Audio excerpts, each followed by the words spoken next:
isku yimid guddiga hagista ololaha hagaajinta kaabayaasha asaasiga ee dugsiyada deegaanka guddigan oo ka wada hadlayay qaabkii loo taabagelin lahaa ololaha lagu hagaajinayay kaabayaasha dugsiyada oo runtii howl muhiim u ah hagaajinta tayada adeega waxbarasho marka si guddigu wuxuu isla qiimeeyay geedi socodka ololaha waxaa kaloo eegay qorshayaashii iyo wixii ka qabsoomay marka si guud ahaan ololuhu runtii si fiican buu u socdaa dhammaan deegaanka oo dhan buu ka socdaa heer deegaan heer gobol heer maamul magaalo heer degmaba ilaa heer dugsiyo ayuu u dhaadhici doonaa sidoo kale xukuumaddu waxay u qaadatay qorsho in golaha fulinta ay hagaan hawshan si markaas loo siiyo mudnaan gooni ah isla markaana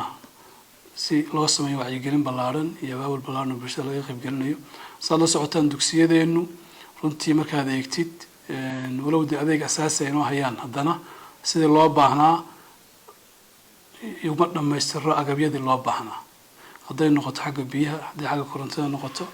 hadday noqoto xagga fasalada ama agabkii kale ee maktabadihii iyo shaybaaradii marka waxaasoo dhan agabyadaasoo runtii qayb ka ah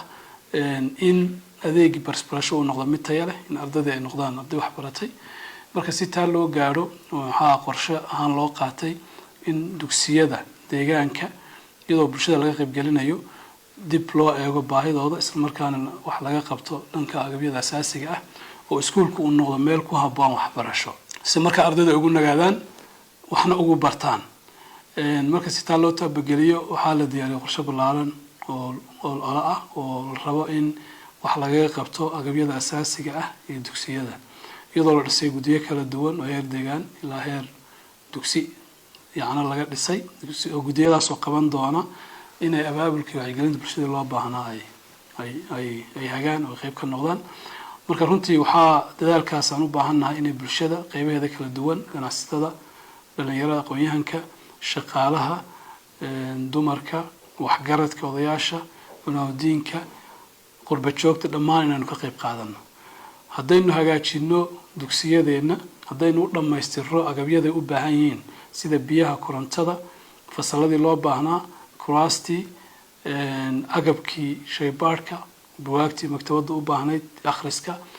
runtii waxay wax weyn ka tari doontaa tayeynta adeega waxbarashada waxayna qayb lixaad la ka qaadan doontaa inaynu helno arday waxbaratay oo runtii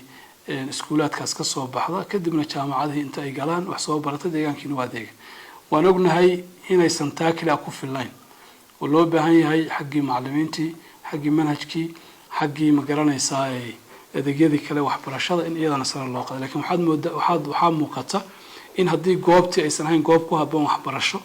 haddii aysan iskuulaadkeenna lahayn adeegyada asaasiga ahaa ee ardada u baahnaysa wax u barato haddii iskuulaadkeenna ay ka maqan yihiin biyihii korontadii fasallo ku filan aysan lahayn oo fasalkii ay fadhiisanayso wax ka badan xaddigii loo baahnaa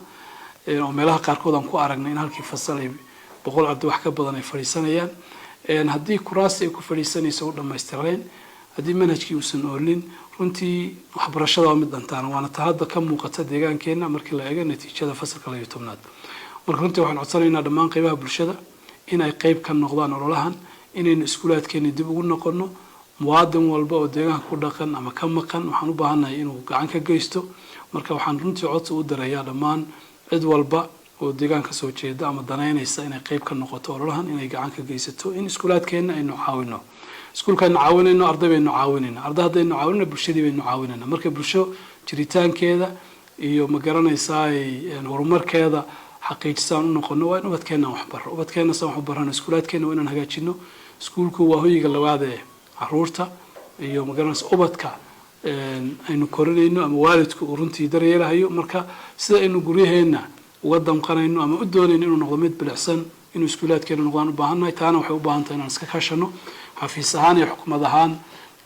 runtii waan qaadanay qorshahaas wayna naga go-an tahay inaan wax ka bedelo laakiin far kale afoolma maydho waxaan u baahannahay bulshada inay qayb ka noqoto marka runtii dadaaladaas iyo ololahaas socda in qayb laga noqdaan codsanaynaa waana runtii bogaadinayaa dadka ilaahay hadda ka qayb qaatay ama dadka horaan qaybta uga ah waan ogahay inay jiraan xubno ama qaybo bulshada ka mid ah hawshan ku howlaneyd waxaan u baahannahay inaan garab istaagno kuwaas waxaan u baahannahay inaan ubadkeena iyo caruurteena iyo ardaydeena u helin uguna helino in aan hagaajino meesha ay wax ku baranayaan si markay waxbarashada u tabagasho marka ololahaas in qayb laga noqdo oo xukuumad ahaan iyo bulsho ahaanba iyo dhammaan bahda waxbarashada bahda saamileyda aynu iska kaashano si markaa aynu isbedel muuqda aan uga sameeyno dugsiyadeena isla markaana ardayda ay noqdaan arday wax barata oo deegaanka iyo dalka iyo bulshada anfacda aad baad u mahadsantihiin